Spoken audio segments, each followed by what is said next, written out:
নমস্কার। ভট্টবার্তা থেকে বলছি। আপনি যতই বলুন, কিন্তু আপনাদের কোনো উপায় নাই এবার।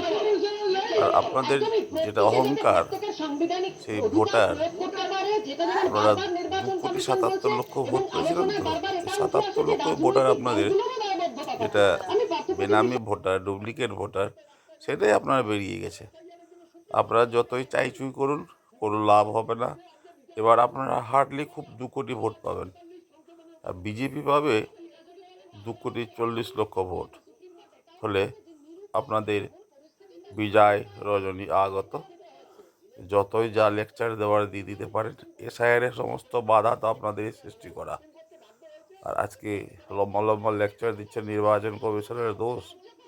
নির্বাচন কমিশনের কিছু দোষ আছে, তবে সম্পূর্ণ আপনাদের কৃত্রিম দোষ তৈরি করা, বিএলও দিয়ে, ডিএম এসপি এদেরকে দিয়ে নানা রকমভাবে নামি নামি দেবদের মতো তারকারা যদি ফর্ম ফিল আপ না করে নির্বাচন কমিশনকে বদনাম করে, যিনি একজন এমপি ডক্টর, তার পরিবারের আমরা ফর্ম দেখি তারাও ফিল আপ করেনি। এইসব যদি করে নির্বাচন কমিশনকে বদনাম, নির্বাচন কমিশনের উপরে একটা অস্বস্তি সৃষ্টি করা, এটা আপনাদের কৃত্রিমভাবে তৈরি করাই ছিল। মানুষ কিন্তু খুব বুঝতে পেরেছে, আপনারা যতই টাকা দিন এবার আপনাদের আর উপায় থাকবে না।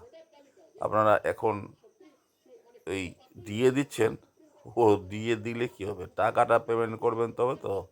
এইসব নাটকবাজি আর পশ্চিমবাংলার লোক শুনবে না। বিশেষ করে মাননীয়ার যে বক্তব্য সেদিন পেশ করেছেন, 12টা বাজিয়ে দেওয়ার কথা যে বলেছেন, এটা ভয়ঙ্কর। এটা ভয়ঙ্কর।